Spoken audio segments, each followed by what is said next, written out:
आमचं या आरक्षणावर संपूर्ण ऑब्जेक्शन आहे।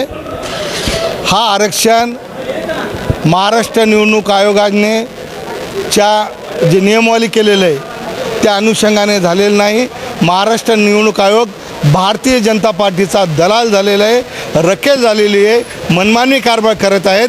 त्यांनी परिपत्रक काढून ओबीसीचा 1% आरक्षण त्यांनी कमी केलेलं आहे। आम्ही त्याला आता आयुक्ताला आम्ही एक निवेदन दिलेलं आहे की भारतीय घटनेने दिलेला अधिकार 27% ओबीसीला आरक्षण असताना 1% कमी करण्याचा अधिकार या महाराष्ट्र निवडणूक आयोगाला कोणी दिलेला आहे? हा आमचा शिवसेना उद्धव बाळासाहेब ठाकरे पक्षाचा सवाल आहे।